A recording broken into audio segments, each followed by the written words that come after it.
అందరికీ నమస్తే. Welcome to focus now. నేను నవీన్. మనిషికో మాట గొడ్డుకో దెబ్బ అన్నారు. మాట వినే మనిషికి ఒక మాట చెప్తే సరిపోతుంది. గొడ్లు మాట వినవు కాబట్టి ఒక దెబ్బ వేయమన్నారు. కానీ ఆ దెబ్బకి కూడా మాట వినని ఆంబోతులను ఏం చేయాలి? ఏపీలో ప్రస్తుతం ఇలాంటి ఆంబోతులు మదమెక్కి బలిపెక్కిన మాటలు మాట్లాడుతున్నాయి. మొన్నటికి మొన్న కొమ్మినేని శ్రీనివాస్, కృష్ణం రాజులు ఇద్దరు కూడా అమరావతి మహిళలపై చేసిన అసభ్యకర మాటలకి ఈరోజు కొమ్మినేని శ్రీనివాస్ అరెస్ట్ అయ్యారు. కృష్ణంరాజు మాత్రం పరారీలో ఉన్నాడు. ఇంత జరిగినా వారిద్దరూ మాట్లాడినటువంటి మాటలపైన రాష్ట్రంలో ఉవ్వెత్తిన నిరసనలు జరుగుతున్నా ఈరోజు సజ్జల రామకృష్ణారెడ్డి బయటకు వచ్చి వీరిద్దరికి మించి పేట్రేగిపోయి మాట్లాడారు. ఏకంగా మహిళల్ని సంకర జాతి తెగ అంటూ అసభ్య పదజాలంతో దూషించారు. వీళ్ళు రాక్షసులు, పిశాచులు అంట. మీ సాక్షి వేదికగా నీ తప్పుడు మాటలతో రాష్ట్రంలోని మహిళల్ని కించపరిస్తే ఆంధ్రప్రదేశ్ రాజధానిని వేశ్యల రాజధానిగా అంటే అది తట్టుకోలేక ఆవేదనకి గురైనటువంటి మహిళలు నిరసనలు చేస్తూ ఉంటే వాళ్ళని ఇంత మాట అంటారా? నిజంగా మీకు సిగ్గు శరం అనేవి ఉంటే మొన్న కొమ్మినేని ఇంకా కృష్ణంరాజు వ్యాఖ్యల్ని ఖండించాలి. వాళ్ళు చేసింది తప్పే అని క్షమాపణలు కోరాలి. అది కాకుండా ఇప్పుడు సజ్జల బయటకు వచ్చి వాళ్ళని సమర్థిస్తూ ఇంకో అడుగు ముందుకేసి మరో 2 మాటలు అన్నారంటే నిజంగా ఇదంతా ఒక కుట్రే.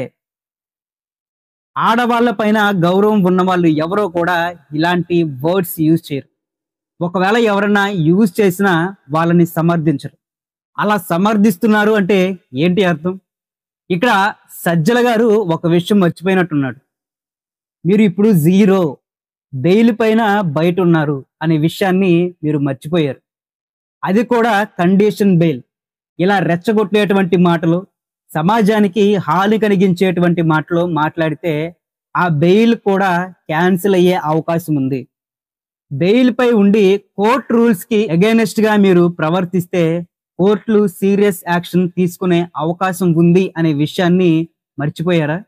ఒకసారి సజ్జల ఏం మాట్లాడారో విందాం.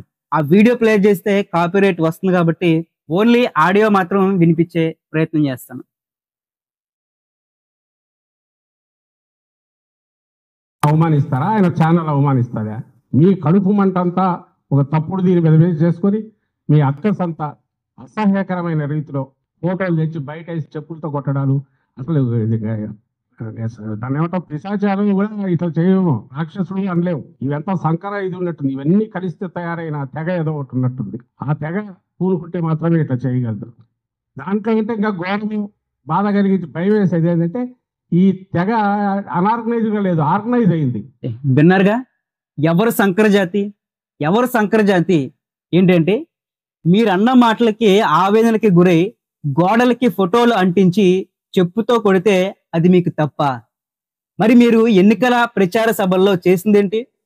చంద్రబాబు, పవన్ కళ్యాణ్, లోకేష్ల పెద్ద పెద్ద కటౌట్ సభా ప్రాంగణంలో పెట్టి ఆ ఫోటోల్ని అక్కడికి వచ్చినటువంటి మీ వైసీపీ కార్యకర్తలకి బాక్సింగ్ గ్లౌజులు ఇచ్చి వాటిపై కక్ష తీర్చుకోమని చెప్పలేదా? వాటిని ఇష్టం వచ్చినట్టు ధ్వంసం చేయలేదా? దీన్నేమంటారు? అప్పుడు మీరే జాతి? అసెంబ్లీ సాక్షిగా భువనేశ్వరి గారిని లోకేష్ పుట్టుక గురించి అవహేళన చేసినప్పుడు సంకర జాతి ఎవరు?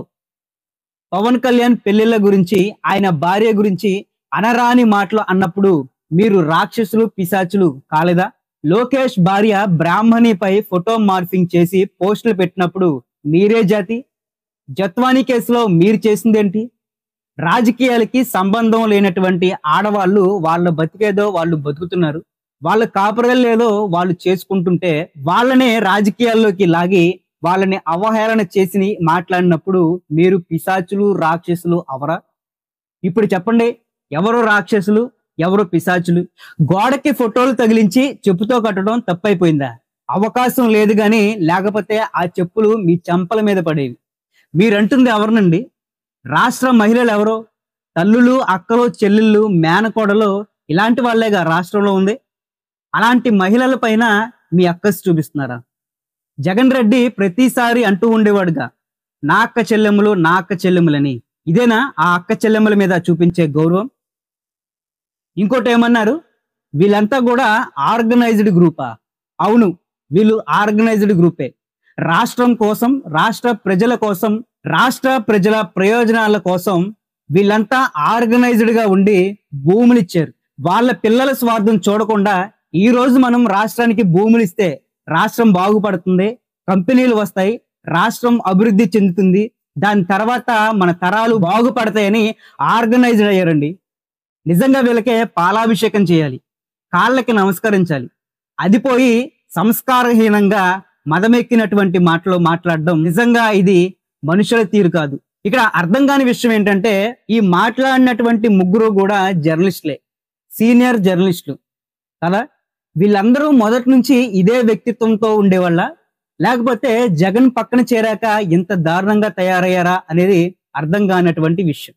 ఈ రోజు ఇదంతా చూస్తుంటే గత కొన్ని రోజులుగా అమరావతిని విధ్వంసం చేయాలి, అమరావతిని తప్పుగా చూపించాలి, తప్పుడు ప్రచారం చేసి దాన్ని నెగిటివ్ గా చూపించాలి అనే కుట్ర పక్కా ప్రణాళికతో జరుగుతుంది అనే అనుమానం కూడా రాకమాందు. వైసీపీ అంతా కూడా కలిసి ఒక పథకం ప్రకారమే ఇదంతా చేస్తున్నారనేది అనిపిస్తుంది.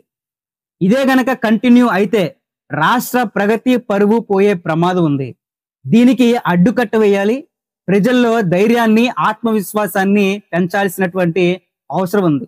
ఇప్పుడు కూటమికి 2 సవాళ్ళు. మొన్నటి వరకు కూడా అభివృద్ధి, సంక్షేమం, రాష్ట్ర ఆదాయాన్ని పెంచడం అని సవాళ్ళు అనుకుంటే, ఇక ఇప్పుడు ఇలాంటి పైశాచికుల ఆట త్వరితగతిన కట్టించాల్సినటువంటి అవసరం ఉంది. ఇక దీనిపై మీరేమంటారు?